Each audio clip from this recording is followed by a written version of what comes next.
안녕하세요. 성공예감 이대호입니다.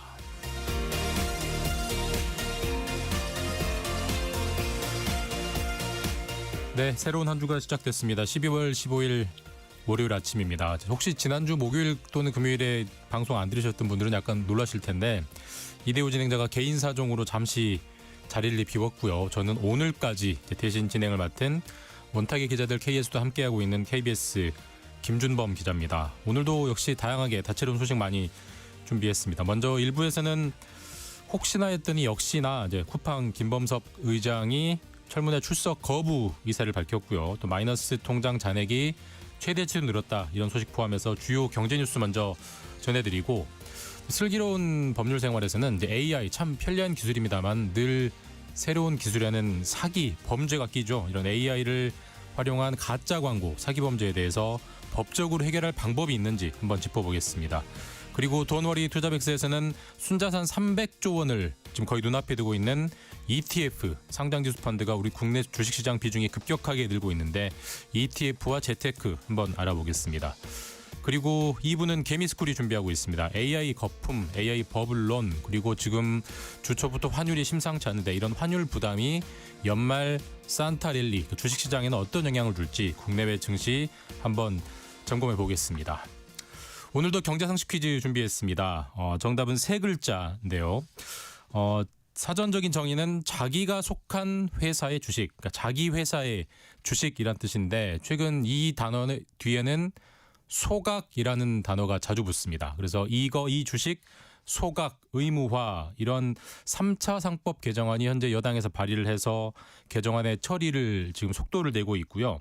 원래 기업들이 이 주식을 취득하는 목적은 경영 안정이라든지 주가 관리, 임직원 보상, M&A, 인수합병 이런 것들을 위해서 다양한 목적으로 취득은 하는데 국내 회사들은 이 주식의 소각에 유독 인색해서 주가를 끌어올리는 데 의지가 없다 이런 비판이 많습니다. 이 정답 세 글자로 무엇일지 맞춰주시면 되고요. 짧은 문자 50원, 긴 문자 100원이 드는 샵 9730 그리고 콩 늘 열려 있습니다. 참여해 주시면 추첨을 통해서 선물도 보내드립니다.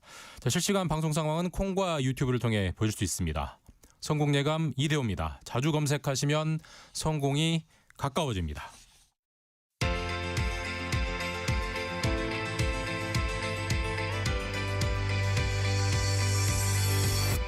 KBS 1라디오 성공예감 이대호입니다. 네, 먼저 오늘의 경제 뉴스로 시작합니다. 한국경제신문 강영연 기자, 파이낸셜 뉴스 이환주 기자 함께합니다. 어서 오십시오. 안녕하세요. 안녕하세요. 네, 먼저 강영연 기자께서 준비하신 경제 뉴스는 어떤 게 있습니까? 네, 정부의 대책으로 주택담보대출, 그러니까 주담대가 줄어드는 가운데 신용대출은 증가세를 보이고 있는데요. 이런 가운데 대출금리에 여러 법적 비용을 붙이지 못하게 해서 금리 하락 기대가 커지고 있다는 뉴스 전해드리고요. 다음으로 원달러 환율이 지금 1,480원대를 위협하는 등 오름세가 지속되고 있는데 그래서 정부가 긴급회의를 열고 대응책 마련에 나섰다는 소식까지 전해드리겠습니다. 네, 이환주 기자님은요? 네, 국회에서 열리는 쿠팡 청문회 김범석 이사회 의장을 비롯해서 경영진들이 출석하지 않기로 하면서 논란인데요. 이 소식 보고요. 또 취업도 힘들고 자산 축적도 어려운 2030 세대의 서글픈 상황까지 한번 진단해 보겠습니다. 네, 먼저 강 기자님부터 최근에 이제 정부가 그 집값 안정을 위해서 대출을 강하게 조이고 있지 않습니까? 근데 마이너스 대출은 늘었다고요? 네, 5대 은행 그러니까 KB, 신한, 하나, 우리, NH농협 이 5대 은행의 통계인데요. 지난 11일 기준으로 했을 때 개인 마이너스 통장 잔액이 40조 7,582억 원으로 집계가 됐습니다. 이게 실제 사용된 잔액이고요. 열흘 사이에 6,745억 원이 늘었습니다. 그러니까 역대 월말 잔액을 쭉 비교를 해봤을 때 이게 2022년 12월 말 이후로 이제 최대 기록이고요. 이달 들어서 굉장히 빠르게 늘고 있는데 하루 평균 613억 원 수준으로 증가를 하고 있습니다. 그러니까 지난달과 비교했을 때 3배 수준으로 빠르게 늘고 있습니다. 어디에 쓰려고 이렇게 많이들 빌려가시는 걸까요? 그러니까 이게 지금 사실 이 마이너스 통장 잔액을 봤을 때 저금리를 바탕으로 영끌, 그러니까 연공까지 끌어모아서 주택을 산다 이런 거 그리고 B2, 빚으로 투자한다. 이때가 한창이었던 2021년 4월 말 네. 이때가 52조 9천억 원이었는데 지금 여기까지 근접을 하고 있거든요. 그래서 그 이후로는 지금 워낙에 금리 강세라든지 뭐 정부의 가계대출 규제 때문에 이제 2년 가까이 30조 원대에 머물렀는데 이제 다시 50조 원대로 넘어간 건데 이게 그러면은 어디에 썼나? 이게 궁금하시잖아요. 네. 이 그때랑 비슷하다는 겁니다. 한창 늘어나던 때랑. 그러니까 마이너스 통장의 자금 일부가 뭐 주식이라든지 금이라든지 가상 자산 등이라든지 이렇게 좀 최근에 변동성이 커진 자산 투자에 활용되고 있다라는 분석이 나오고 있습니다. 또 반면에 이제 가계 대출 잔액은 크게 늘지 않았는데 마통은 늘었는데도 왜 늘지 않았냐? 왜냐하면 주담대가 많이 줄었습니다. 예. 지난달 말이랑 비교해서 오히려 4,200억 원 정도 줄어든 것으로 나타났습니다. 그러니까 아무래도 이제 정부에서 이딴 규제를 하면서 주담대 대출 한도가 줄어드는데 이제 뭐 연말 연초에 돈 쓸 일이 많으시잖아요. 네. 소비 목적으로 활용되기 때문에 이제 당분간 마이너스 통장 규모가 늘어날 것이다 이런 전망이 나오고 있습니다. 일단 부동산 대출은 강하게 조이니까 그쪽은 안 늘거나 덜 느는데 상대적으로 덜 조인 뭐 신용대출 받아가지고 주식 투자하시거나 필요한 데 쓴다 이런 흐름인데 이제 그러면 결국 이제 제일 중요한 거는 금리인데 그럼 내년에 대출 금리는 어떻게 움직인다 이런 좀 예상들이 나오고 있습니까? 네, 사실 그 대출금리가 기준금리 인하의 연동을 받을 수밖에 없는데 일단 기준금리 인하 플러스로 해서 그 여러 가지 법적 비용들이 반영해 왔습니다. 그동안. 그래서 대출 금리에는 뭐 지급 준비금이라든지 뭐 예금자 보험료라든지 이런 법적 비용이 반영되어 있었는데 예. 이런 것들을 앞으로는 반영하지 못하게 하는 은행법 개정안이 국회 본회의를 통과를 했습니다. 그래서 국무회에서 조만간 이제 공표를 하고 이렇게 되면은 6개월 후인 내년 6월부터 시행이 되는데요. 그동안 이제 은행은 대출금리 산출할 때 이제 은행연합회의 자율 규제에 따라서 가상금리를 붙이는데 여기에 신용보증기금, 기술보증기금 등의 출연금을 법적 비용 항목이라는 이름으로 반영을 해왔습니다. 그런데 이제 이번 개정으로 이런 거를 반영하는 게 금지됐고요. 다만 이제 출연금 같은 경우에는 50% 이하의 범위에서 대통령령이 정하는 비율 미만까지 반영을 할 수 있고요. 금융보험업자에 대한 교육세율 인상분 같은 경우도 이제 대출 금리에 반영이 금지되었습니다. 이렇게 되면 아무래도 이제 소비자 부담이 줄어들 수 있다라는 기대가 나옵니다. 왜냐하면 이제 대출 금리가 낮아질 수 있으니까요. 가상 금리가 줄어들어서. 네. 동시에 이제 은행들 입장에서는 수익성의 압박이 강화될 것이다라는 우려가 나오고 있습니다. 근데 보증금, 각종 출연금이랑 교육세율을 법적 비용에 반영하지 못하겠다고 해서 그게 딱 그만큼 금리가 내려갈까요? 아니면 은행들이 다른 뭐 가산금리 요인을 더해가지고 가산금리는 유지할까요? 그거는 네. 사실은 그 가상금리 같은 경우에는 은행의 입장도 중요하지만 정부의 입장이 더 중요한 모습을 지금까지 많이 보여왔죠. 예. 아까 말씀드렸다시피 사실 기준금리에다가 더해서 다산금리를 하는데 지금 그 기준금리가 떨어지는 가운데도 대출금리는 오르는 그런 상황을 지금 많이 경험을 하고 네. 계실 텐데 그거는 이제 정부에서 주담대를 묶기 위해서 이제 지난 정부부터 이제 가상금리 쪽을 더 강화하기 때문에 그렇게 된 거기 때문에 이 가상금리에 대해서는 정부의 의지도 중요하고 이런 부분을 조금 더 지켜봐야 할 것 같습니다. 그리고 이제 한국은행이 좀 용어가 어려운데 금융기관 대출 채권을 담보로 하는 긴급 여신, 긴급 대출 제도를 마련했다. 이건 무슨 내용입니까? 이게 무슨 말이냐면은 예. 이 대출 채권을 담보로 돈을 빌려주겠다라는 겁니다. 누구한테 빌려준다는 거죠? 은행에게 빌려주는 거죠. 네. 한국은행에서. 이걸 왜 도입하나 궁금하실 텐데 그러니까 디지털 전환 가속화 등으로 인해서 지금 급격한 유동성 리스크가 발생할 가능성이 커졌다라고 이제 판단을 한 겁니다. 그래서 중앙은행이 대출 제도를 해주는 데 있어 유동성 안전판 역할을 더 강화하겠다는 건데요. 그러니까 이제 금융기관 자산 중에서 지금 가장 비중이 큰 게 대출 채권입니다. 그러니까 전체 한 70% 정도가 된다고 하는데 예. 이 담보를 활용해서 유사시에 충분한 유동성을 공급해서 시장 불안을 예방하겠다라는 건데 그러니까 이제 은행한테 돈을 빌려줄 때 담보로 인정해 주는 거를 늘리면 아무래도 은행이 어려워졌을 때 한국은행에서 돈을 빌리기가 좀 더 쉬워지잖아요. 그런 의미입니다. 대출 채권 중에서도 이제 담보로 인정되는 자산은 법인 대상의 부동산 담보 대출 그리고 신용 대출 중에서도 이제 신용 등급 BBB- 이상 그러니까 트리플 B 마이너스 이상이거나 이제 예상 부도 확률이 1.0% 이하인 건전한 채권에 한정을 합니다. 그러니까 해외 사례를 보면은 이미 미국의 연방준비제도 그리고 유럽의 중앙은행, 영란은행, 일본은행 등도 대출의 적격 담보로서 이 대출 채권을 활용하고 있고요. BIS, 그러니까 국제결제은행 같은 경우에도 이제 고강도 유동성 리스크에 효과적인 대응을 하기 위해서 이 대출 채권의 담보를 이제 필수적이다라고 평가를 하고 있습니다. 그러니까 우리나라 은행이 당장 무슨 돈이 부족하다는 건 아니고 네. 혹시라도 비상사태가 생길 때 대출 채권을 담보로 한국은행에서 급전을 당길 수 있는 맞습니다. 그런 통로를 마련했다. 뭐 이런 의미가 있는 거죠. 이게 지금 한국은행의 딜레마라고 할 수 있는 게요. 그 금리를 내리자니 네. 시중에 돈이 풀려서 이 물가가 오를까봐 걱정이 되고요. 또 금리를 유지하자니 한미 간 기준금리 차가 2% 가까이 되는데 최근에 환율 불안하잖아요. 예. 이 환율이 불안할 수 있어서 지금 금리 부분에 대해서 굉장히 고민이 큰 상황으로 알고 있습니다. 그러니까 그런 고민의 한 발로 중에 하나가 이런 없던 제도를 도입한다 이렇게 이제 볼 수 있을 것도 같고요.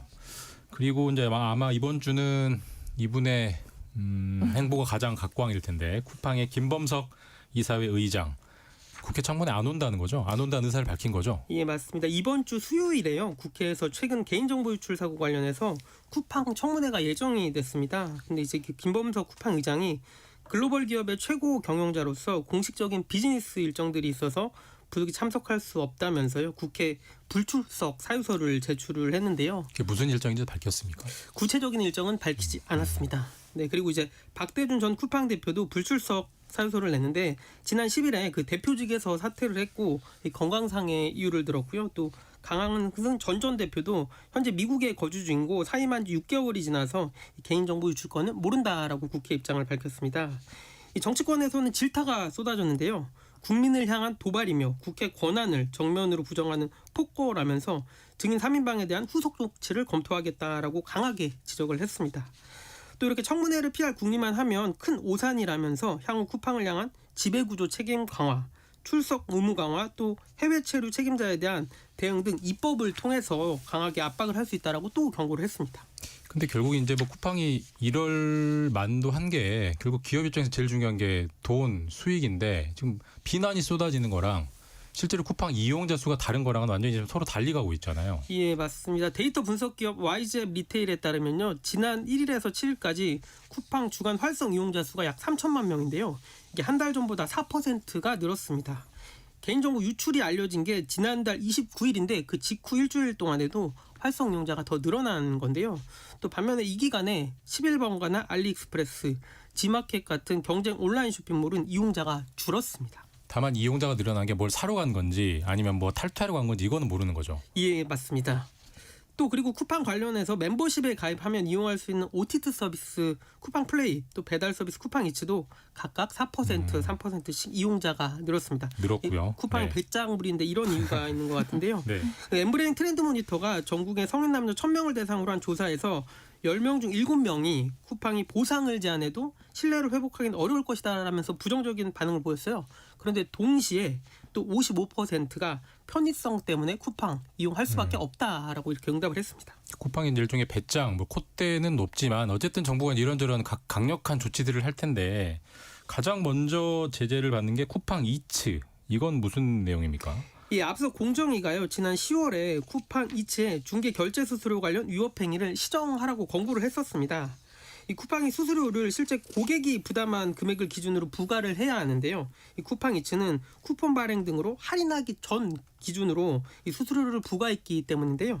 이 풀어서 설명드리면 2만 원짜리 치킨을 할인을 해서 5천 원에 팔았으면 1만 5천 원에 대한 수수료만 부과해야 되는데 쿠팡이 자의적으로 이 2만 원 수수료 전체를 자영업자한테 부과를 해왔던 겁니다.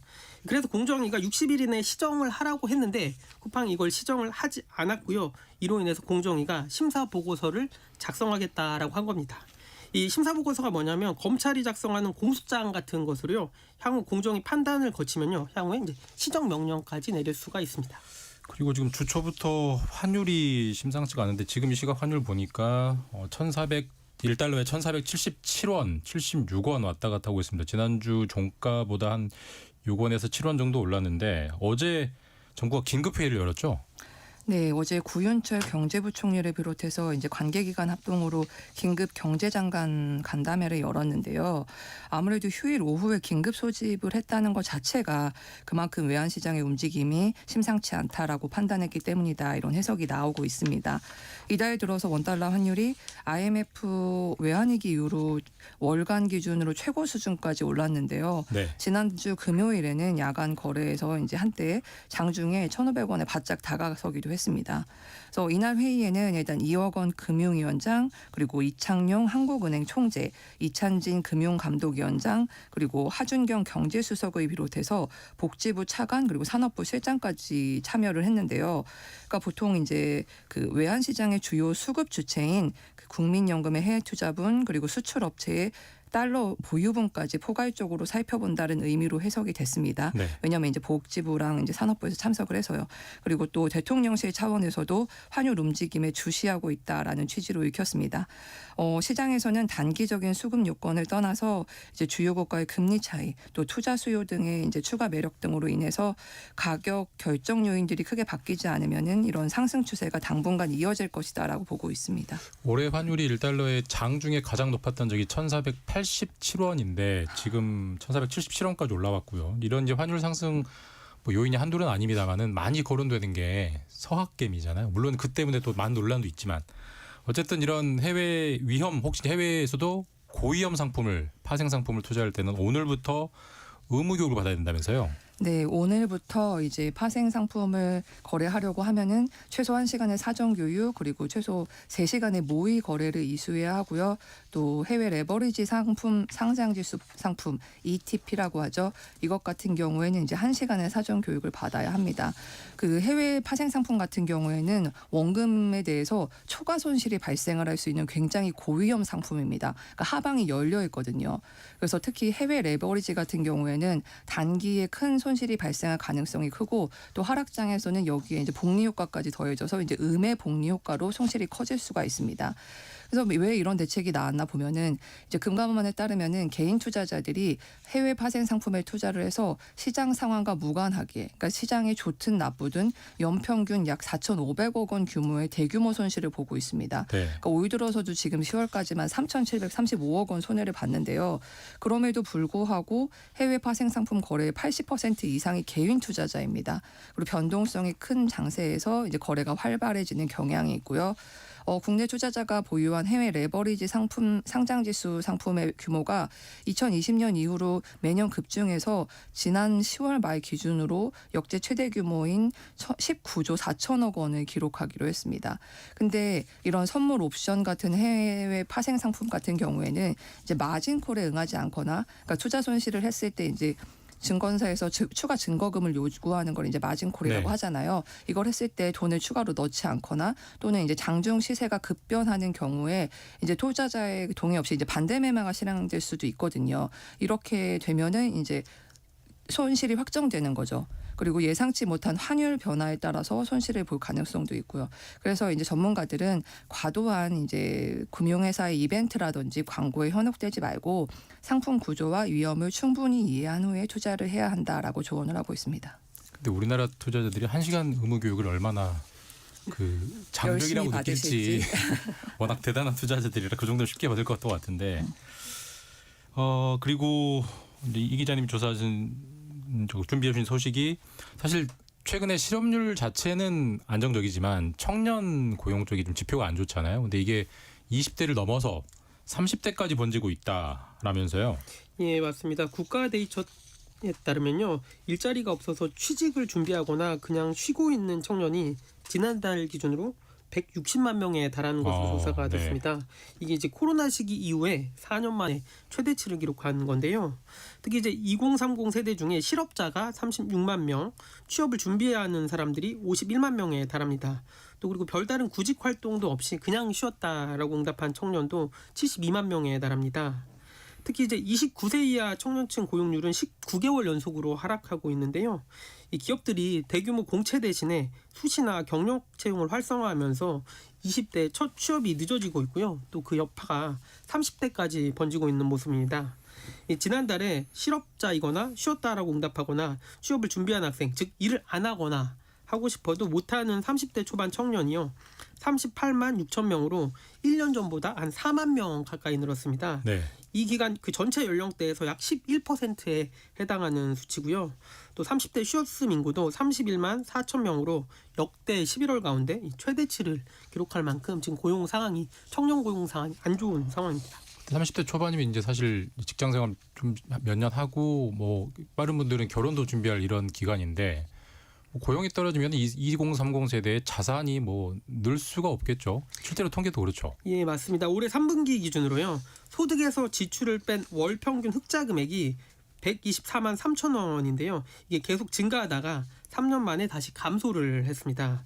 또 39세 이하 가구 중에 월 평균 소득이 503만 원인데요. 이게 전년보다 늘긴 늘었는데 네. 물가 상승률을 감안하면은 실질 소득은 이제 줄어든 상황인데요. 또 이제 소비 지출 월 평균 285만 원으로 1년 전보다 3%가 늘었고요. 특히 이제 월세 임대료를 포함한 주거비 같은 경우에는 1년 만에 12%나 늘었습니다. 이 주거비와 이자 비용이 소득보다 더 늘어서 실제로는 이 청년들 더 가난해진 겁니다. 예. 이 반면에 전체 가구주 흑자액은 1년 전보다 12% 늘었는데요. 이 청년 가구만 상대적으로 더 가난해졌다라는 의미고요. 이 정리하자면 39세 이하 가구의 흑자액과 실질 소득은 줄어들고요. 그 와중에 주거비 부담은 가장 크게 늘어난 겁니다. 우리 정 정장님도 큰일이에요. 젊은 청년 실업자 많아요. 우리 아들 쉬워요. 아까 남기훈님도 우리 딸 쉬워요. 이렇게 보내주셨는데 진짜 통계가 그런 것 같습니다. 근데 정반대로 우리나라의 뭐 상위 몇 퍼센트 되는 부자들은 매년 10%씩 자산이 늘잖아요. 이분들은 주로 어디에 투자한답니까? 예, KB 금융지주 경영연구소가 발간한 2025 한국 부자 보고서에 따르면요. 금융자산 10억 원 이상 부자는 2011년에 한 13만 명이었는데 네. 올해는 47만 6천 명입니다. 매년 한 10% 정도 늘고 있는 상황이고요. 금융자산이 10억 원 이상인 부자가 47만 명, 근 50만 명 있다 우리나라에. 예, 맞습니다. 이 부자들의 자산 관심사 1위는 올해도 뭐 지난해와 마찬가지로 부동산 투자였는데요. 네. 좀 올해 좀 주목되는 거는 이 주식에 대한 관심이 크게 늘었습니다. 이 주식 시장이 성장하면서 작년에 3위였던 국내 금융 투자가 올해는 2위로 올라왔습니다. 특히 부자들이 단기 투자처, 중장기 투자처로 모두 주식을 주목했는데요. 그동안에는 부동산이 항상 1위였는데 올해는 좀 특이한 상황이고요. 이 AI 기술 혁신, 글로벌 유동성 개선, 정부 정책 기대감으로 주식시장에 대한 선호가 커진 겁니다. 특히 또 지난 몇 년 동안에는 주식 중에도 이 미국 주식을 선호를 했는데 올해 같은 경우에는 국내 시장에 대한 투자 의향이 48%로 이 해외 주식보다 10%포인트 이상 높았습니다. 그러니까 뭐 늘 맞는 건 아니겠지만 지금 국내 이른바 현금 부자들이 부동산보다는 주식, 그중에서도 해외보다는 국내 주식, 이른바 국장에 주목하고 있다. 이 말씀이신 거죠? 네, 말씀 잘 들었습니다. 한국경제신문 강영현 기자, 파이낸셜 뉴스 이환주 기자였습니다. 감사합니다. 감사합니다. 감사합니다.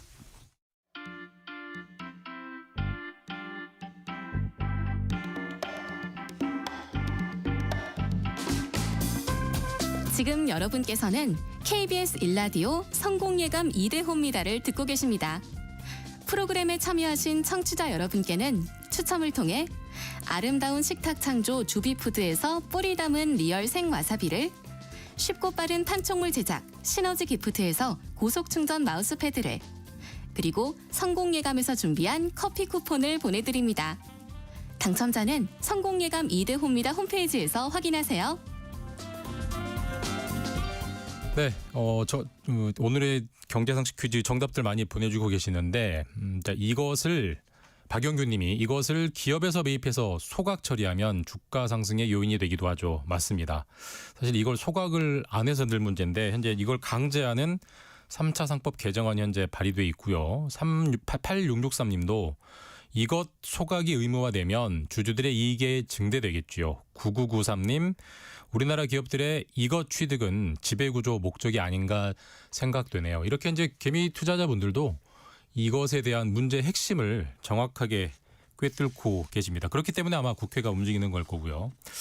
지금 막 방송 보시거나 이제 듣거나 보시는 분들은 좀 더 목소리가 낯서실 텐데 이대호 진행자가 개인 사정으로 잠시 자리를 비웠고요. 저는 오늘까지 대신 진행을 맡은 KBS 김준범 기자입니다. 경제상식 퀴즈 다시 한번 말씀드리면 자기가 속한 회사, 즉 자사가 발행한 주식 이걸 줄이면 정답인데요. 이 자사가 발행한 주식을 세 글자로 뭐라고 할까요? 최근에 이것 주식을 취득 후 1년 안에 의무적으로 소각하는 3차 상법 개정안이 나와 있습니다. 자, 계속해서 정답이나 의견 보내주시고요. 짧은 문자 50원, 긴 문자 100원, 100원이 드는 샵 9730이나 KBS 콩 늘 열려 있습니다.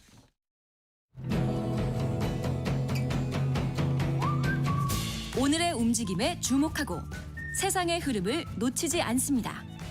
여러분의 내일을 응원하며 성공의 열쇠를 함께 찾아갑니다. 성공예감 이대호입니다.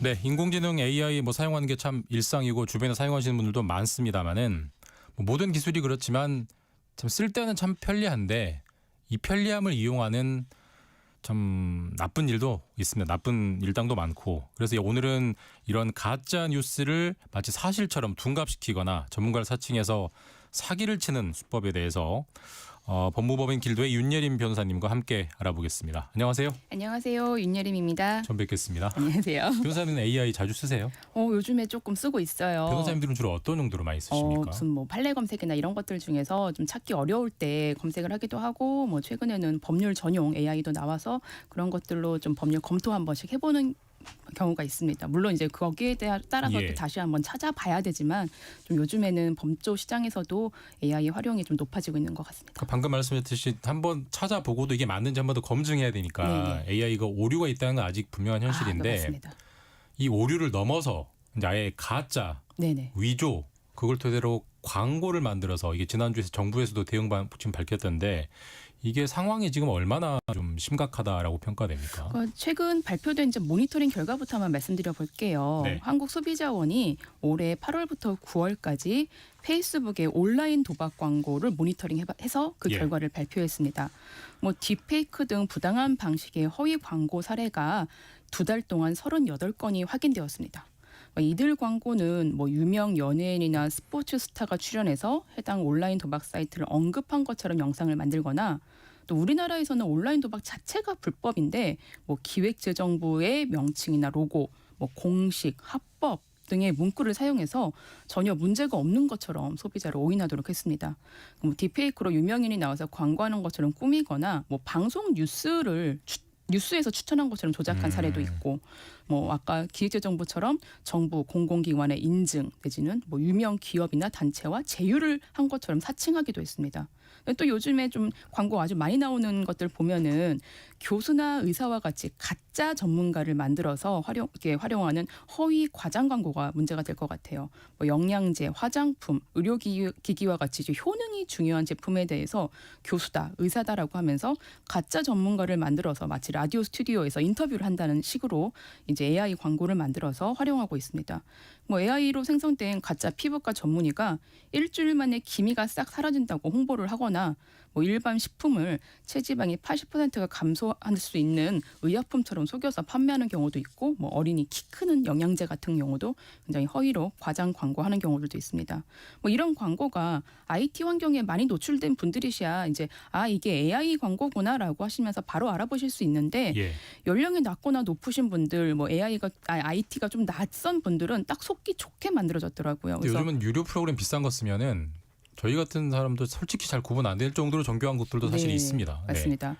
특정 제품의 효능이 너무 뛰어나다고 광고하는 영상 보시면 혹시 AI로 만든 허위 과장 광고 아닌지 한번 의심해 보시고 꼭 점검하신 후에 구매 고민하시면 좋겠습니다. 근데 결국 그만큼 AI가 영상을 만드는 기술이 발전하기 때문에 거기에 편승하는 걸 텐데 사실 아마 KBS도 그렇고 많은 방송사들, 많은 제작자들 이미 비용 절감을 위해서 AI를 영상 제작에 활용하고 있고요. 그러니까 AI를 통해서 영상을 만들었다는 것 자체가 문제일 리는 없고, 네. 그러니까 어디서부터는 허위, 과장 이 경계를 넘게 된다라고 보면 됩니까? 예, 기자님 말씀 주신 것처럼 최근에 AI로 만든 광고가 너무 퀄리티가 높다라고 하면서 한 커뮤니티에서 좀 논란이 있었던 적이 예. 있었어요. 그 광고 내용을 지금 제가 보니까 사람들이 많이 모여서 무언가를 먹는 장면, 뭐 대리석이나 오일, 뭐 바다 이런 것들이 나오는데 이런 질감을 AI가 너무 잘 구현해서 저도 보면서 좀 깜짝 놀랐습니다.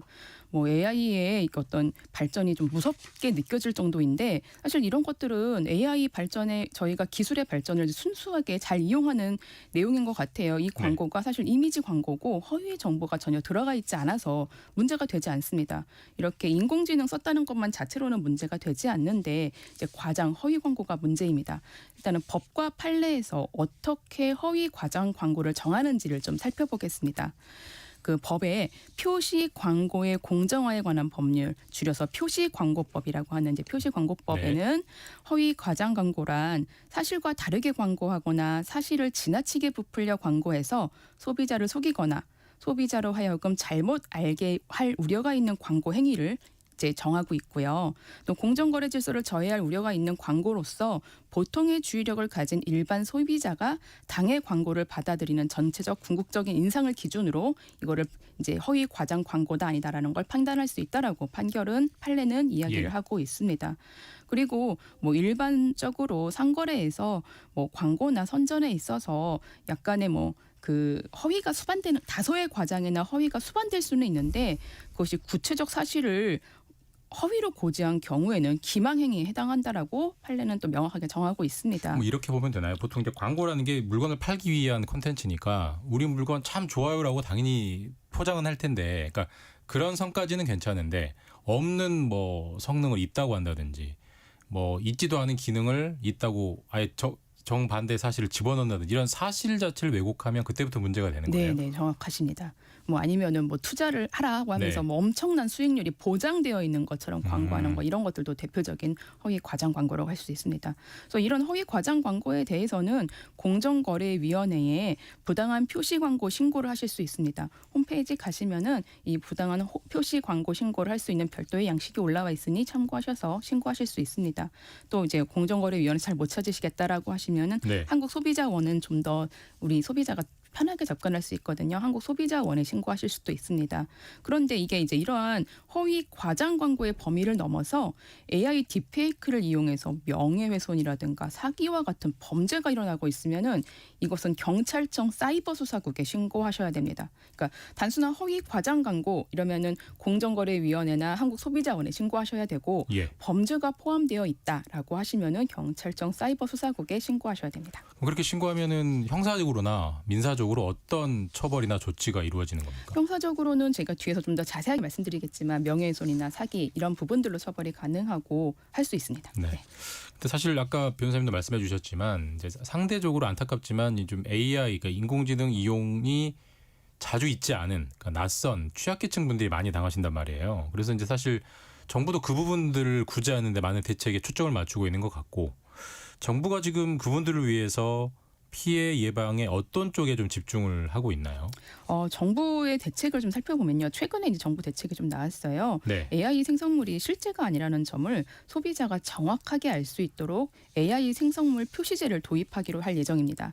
앞으로 온라인 플랫폼에 AI 생성물을 제작하거나 편집해서 게시하는 사람은 이 영상물이 AI로 만들어졌다는 사실을 반드시 표기해야 합니다. 자막 같은 걸 넣으란 이런 주의죠. 네. 네. 위법 행위에 대해서는 처벌도 강화합니다. 현재로서는 일단 손해배상 청구를 보면은 허위 과장 광고로 피해를 당한 경우에는 실제 발생한 손해 금액까지를 손해배상 청구가 가능합니다. 예. 근데 정부는 이 손해배상 청구액을 최대 5배까지 배상이 가능하도록 법안을 이제 변경할 예정이고요. 또한 현재는 매출의 최대 2%까지 부과할 수 있는 과징금 수준도 대폭 상향할 예정입니다. 각 부처와 기관은 관련법 개정 등을 통해서 사안별로 이르면 내년 1분기, 장기적으로 내년 하반기까지 이러한 방안을 계획하고 시행할 것입니다. 그러니까 손해액의 5배까지 최대 5배까지 배상할 수 있게 한다는 게 요즘 쿠팡 때문에 많이 나오는 징벌적 손해배상. 그러니까 네. 아직은 없고 그 법을 네. 만들겠다. 네. 근데 사실 이제 만든 사람이 물론 제일 잘못한 거입니다만은 사실 만든 일당도 일당이지만 결국 그게 유통되는 거는 플랫폼을 통해서잖아요. 대표적인 게 이제 유튜브. 네. 그런 플랫폼은 책임이 없습니까? 그러니까 이거 보다 보면은 사실 저희가 유튜브나 뭐 SNS 보다 보면은 AI 허위 과장 광고가 오랜 시간 계속 떠 있어요. 저한테 예. 반복적으로 노출됐거든요. 이런 허위 과장 광고라는 것도 플랫폼사가 이게 당연히 알 텐데 관리를 안 하고 있는 것입니다. 그래서 이제는 그러니까 이 정부의 개정안에 따르면은 플랫폼사가 그 표시 의무를 그러니까 플랫폼사가 게시자가 이제 이런 AI 광고라는 부분을 표시 의무를 준수하는지를 예. 플랫폼사가 관리하도록 의무 조항을 신설할 것이고요. 이걸 하지 않을 시에는 제재가 들어갈 예정입니다. 또한 플랫폼 이용자가 뭐 AI 생성 표시를 임의로 제거하거나 훼손하는 행위도 금지될 것입니다. 근데 사실 이런 경우도 있을 것 같아요. 좀 AI가 워낙 정교하고 친구들끼리 놀 때 AI도 많이 쓰거든요. 장난치기도 하고. 그러니까 속된 말로 재밌으려고 좀 만든 건데 그걸 보고 누가 속았다. 그러니까 나는 그런 속일 의도가 아니었는데 이런 경우는 어떻게 책임 추궁이 되나요? 그러니까 이게 사실 가짜 뉴스가 하나의 뭐 창작물로 장난으로 이렇게 배포되는 수준이 아니라 진짜 뉴스처럼 만들어서 배포가 되고 이게 이제 누군가에게는 피해를 줄 수 있다는 거잖아요. 예. 피해를 줄 목적이 없었다라고 할지라도 해당 뉴스로 직접적인 손해를 입은 사람이 존재한다면 이러한 손해에 대해서는 민사상 손해배상 책임이 당연히 부과될 수 있습니다. 민사상 손해배상 책임이라는 것이 고의나 과실로 이제 손해가 입혀졌을 때에 네. 이제 인정되는 거잖아요. 뭐 고의는 아니더라도 이런 장난이 과실로 인정될 수 있다라면 손해배상 책임이 인정될 수 있습니다. 또한 뭐 형사적인 책임을 좀 살펴보면은 특정 인물이나 단체를 비방하게 되면은 이게 정보통신법상 명예훼손이 가능하고요. 예. 또 얼마 전에는 경북궁에 침수되었다는 가짜 영상 뉴스를 만들어서 퍼뜨린 일도 있었습니다. 예. 장난이라고는 하는데 이러한 허위 사실을 유포해서 공공기관의 업무를 방해했다면은 형법상 위계에 의한 공무집행 방해죄가 적용될 수도 있습니다. 설사 장난이라고 해도 피해자가 존재하면 형사적 민사적 처벌을 받는다. 네. 그 말씀이신 거죠. 근데 그 장난의 일환 중에 하나인 것 같은데 뭐 가짜 뉴스를 단순히 막 SNS에 공유만 하는 경우도 많이 있어요. 야, 이런 네네. 게이트 한번 봐봐 이렇게 하잖아요. 네네. 그런 경우도 법적으로 문제가 됩니까? 그러니까 일단은 네. 그 우리가 이제 그 정보통신망법 명예훼손죄 같은 경우는 일반 형법상의 명예훼손죄보다 형량이 좀 높습니다. 아, 굉장히 삽시간에 무한정 퍼질 수 있어서 그러는데 네. 그럼 이 찌라시 뭐 가짜 뉴스를 예. 이제 진짜 뉴스처럼 기사 형식으로 만들어서 배포한다든가 이거를 복붙해서 내용 전달만 하더라도 처벌받을 수 있느냐라고 하면은 처벌받으실 수 있습니다. 명예훼손죄에 해당이 되는 행위입니다. 그런데 이제 이걸 처벌을 나는 해봤는데 안 받던데라고 하시는 분들도 굉장히 많으실 거예요. 운이 좋아서 안 받으신 거고요. 저 같은 경우는 그 복붙했다는 행위만으로 처벌받으신 분들 여러 봤습니다. 그러니까 이게 뭐 단순히 뭐 그러니까 그냥 어떤 장난삼아 만든 뉴스라면은 좀 뭐 모르겠는데 정치인이라든가 연예인 관련한 뉴스라면은 뉴스 형식의 어떤 가짜 뉴스라면은 피해가 커지기 때문에 수사가 좀 더 촘촘하게 들어갈 수 있고 그렇다면은 단순 배포자 또한 처벌받습니다. 그러니까 이게 가짜 영상이 실제로 어디까지 파급 효과, 나비 효과를 일으킬 수 있는지 사실 최근에 해외 실제 사례가 있었는데 보니까 AI로 만든 가짜 사진 때문에 경찰관이 현장 출동을 했다. 네. 이건 어떤 일이었습니까? 그러니까 해외에서 인공지능을 사용해서 뭐 노숙자나 뭐 모르는 사람이 집안이나 직장에 나타난 것처럼 보이는 가짜 사진을 만들어서 이거를 가족에게 전송을 하고 그러면 가족의 신고로 실제로 경찰이 출동을 하면서 문제가 되는 적이 있습니다. 네. 사실 가벼운 장난이 공권력의 낭비로 이어지고 이 공권력의 낭비라는 것이 실제로 도움이 필요하신 분들이 도움을 못 받는 일이 발생할 수도 있으니까 사실 굉장히 위험한 것인데요. 이러한 장난이 뭐 공무집행 방해죄로 처벌받을 수 있냐라고 생각을 해보실 수가 있습니다. 근데 이 사진은 경찰이 보낸 것이 아니라 이제 이 사람이 가족이나 친구에게 장난으로 보냈는데 그 가족이나 친구가 오인해서 신고를 해서 경찰에 출동한 예. 것이잖아요.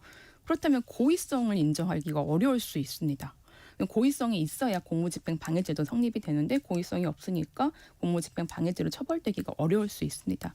그런데 뭐 고의성이 있는 AI 장난이 있었다라고 하면은 당연히 공무집행 방해죄로서 5년 이하의 징역 또는 1,000만 원 이하의 벌금에 처해질 수 있습니다. 당연히 민사상 손해배상 책임으로도 이어질 수 있습니다. 근데 이런 AI 기술을 참 얄궂게도 이제 남녀간의 사랑, 남녀간의 그런 어떤 뭐 연애 문제까지 접목시키는 게 연애 사기, 로맨스 스캠이잖아요. 네네. 그래서 사실 실제로 피해자들 꽤 있고요. 네네. 속아서 돈을 보낸 분들도 있고.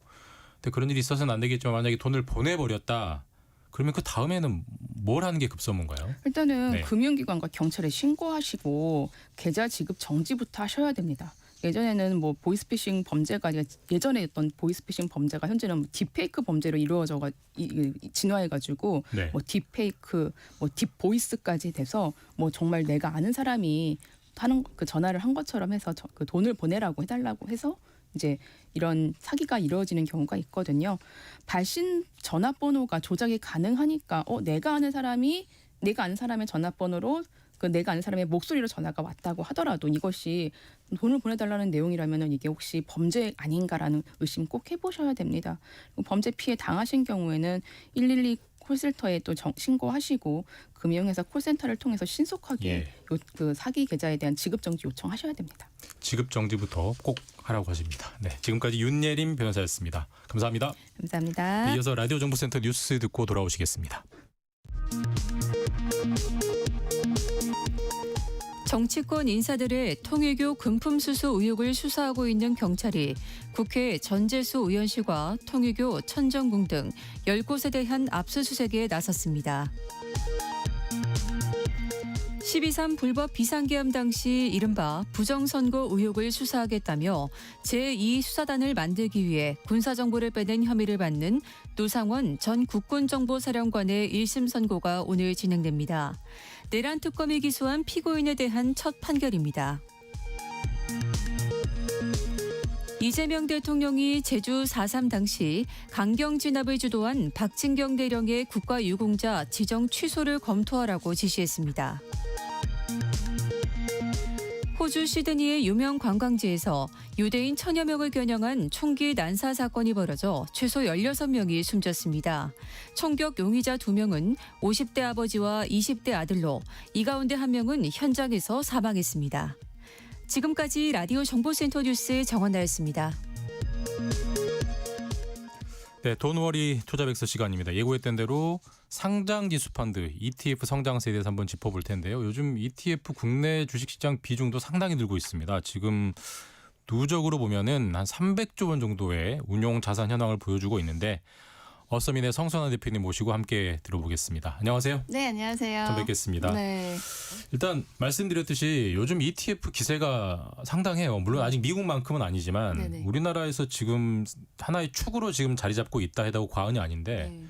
ETF 뭐 때문에 이렇게 인기라고 봐야 될까요? 일단 이제 이렇게 ETF가 빠르게 성장한 가장 큰 이유는 편의성과 전략성이 동시에 이제 통했다라고 볼 수가 있거든요. 편의성, 전략성 둘 다 있다. 네, 근데 예전 같으면은 ETF 하면은 그냥 지수를 따라가는 상품 정도로만 생각을 했는데 일단 지금은 완전히 달라진 거거든요. 첫째로는 일단 하나의 ETF로 여러 종목에 동시에 투자를 할 수 있다 보니까 예. 일단 변동성, 사실 오늘도 지수가 좀 빠지고 있는데 이런 장세에서도 자연스럽게 리스크를 분산할 수 있다라는 장점이 있고요. 그리고 가장 큰 특징이 이제 테마, 전략형 ETF가 굉장히 는 거죠. 예를 들어서 내가 뭐 반도체에 투자를 하고 싶은데 뭐 삼성전자만 사기엔 조금 리스크가 있다라고 했을 때 반도체 ETF를 사면 리스크를 분산할 수 있으니까요.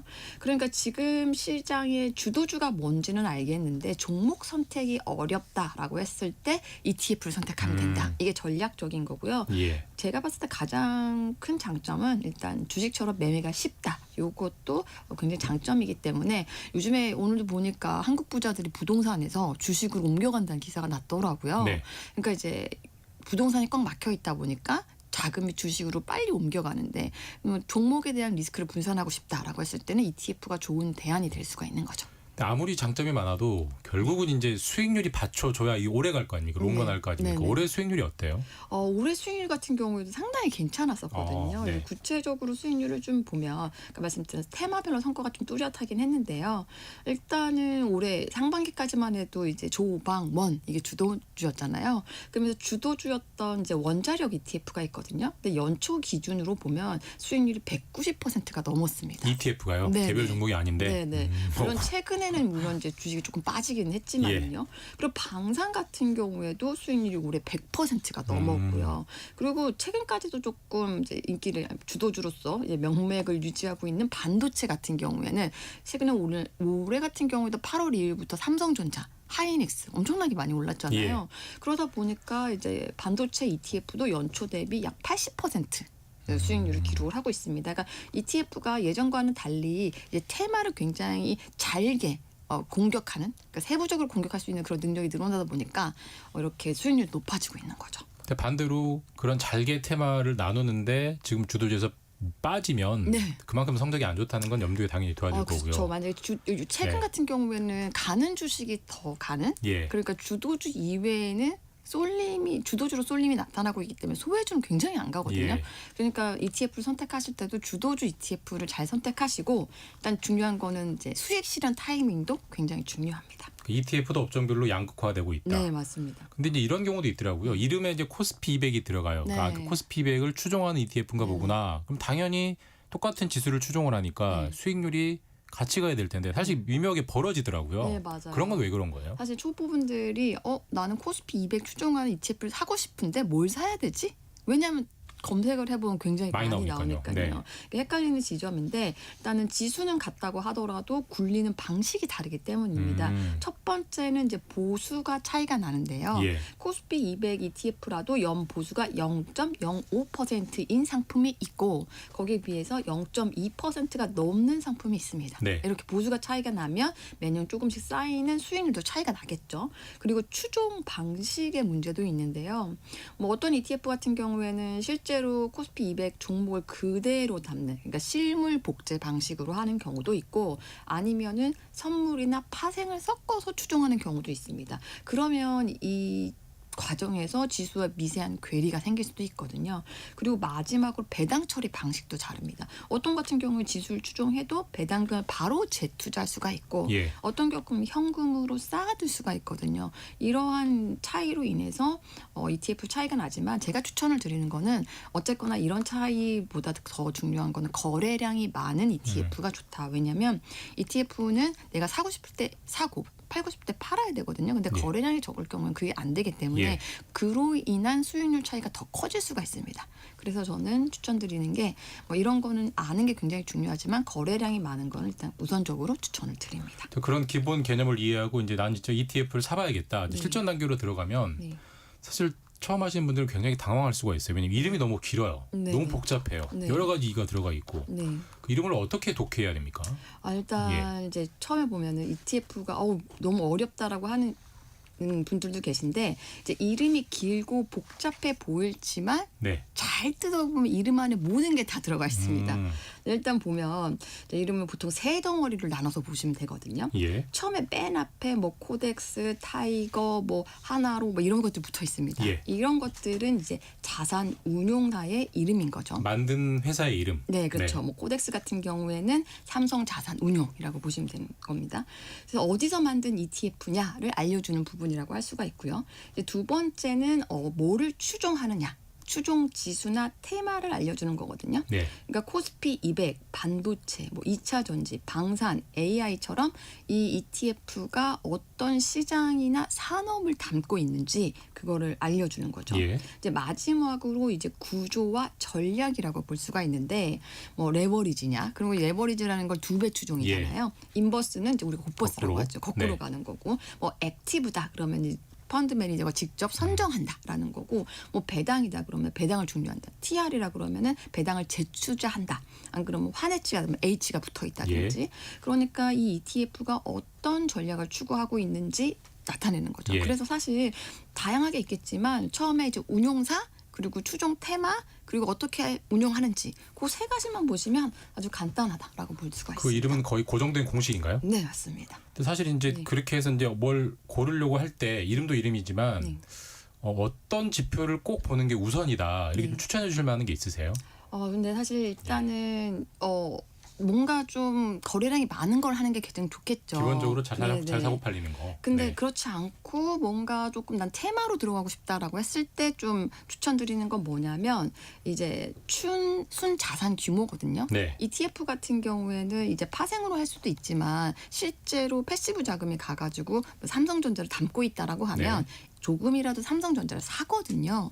그래서 순 자산 규모가 최소 100억 원 이상 되는 상품을 이제 우선적으로 보시는 게 좋습니다. 왜냐하면 규모가 너무 작다라고 하면 유동성도 떨어지고 운용이 중단될 가능성도 있거든요. 예. 그리고 거래량 같은 경우에도 좀 기준을 딱 정해준다고 하면 하루 거래량이 한 10만 주 이상은 적어도 돼야지 매수와 매도가 비교적 원활하게 네, 이루어진다고 보기 때문에 요 두 가지 그리고 괴리율을 마지막으로 좀 보시는 게 좋은데 이제 괴리율 개념은 조금 어려울 수가 있습니다. 이게 내가 실제로 추종하는 그 지수가 있잖아요. 원래 개념 자체가 내가 이 지수를 그대로 따라가는 게 개념인데 사실 현실에서는 그렇지가 않거든요. 왜냐하면 사자와 팔자가 있기 때문에 그 과정에서도 사실은 또 괴리가 생길 수가 있습니다.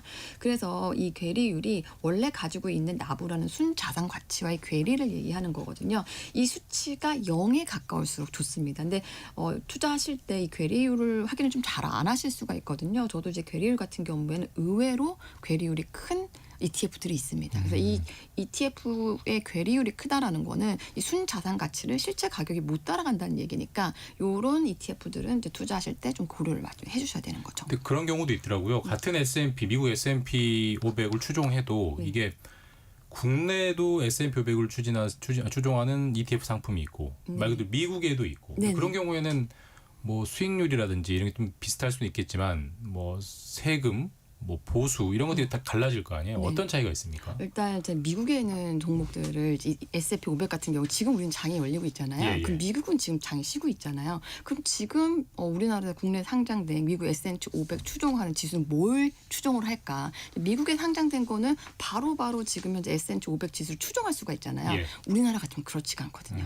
그러니까 거기에서 오는 괴리가 있습니다. 좀 웬만하면 추천을 드리는 게 미국 뭐 지수를 추종한다라고 하면 물론 이제 애로점은 새벽에 일어나서 매매를 해야 된다는 게 애로점이기 때문에 물론 요즘에 예약과 예약이 굉장히 잘 돼 있거든요. 그걸 일단 추천을 드리는데 난 그런 기능은 조금 힘들다라고 하면 국내에서 하실 수가 있지만 정확하게 미국에 있는 지수를 추종하려고 하면 미국으로 가서 하시는 게 맞습니다. 세금도 다르죠. 네, 세금 문제도 조금 차이가 있는데 국내 상장된 해외 ETF 같은 경우에는 이제 매매 차익에 대해서 15.4%가 원천 징수가 되거든요. 그래서 일단 국내 주식은 비과세지만 해외에 있는 그 ETF 같은 경우에는 세금이 붙는다는 사실. 그래서 2천만 원 넘으면 또 종합과세 가세가 되거든요. 그래서 세금 같은 경우에도 꼭 한번 따져 보셔야 됩니다. 네, 지금까지 워서민의 성선화 대표였습니다. 네, 감사합니다. 네, 감사합니다. 네, 벌써 1부 마칠 시간입니다. 예고 드렸듯이 2부에서는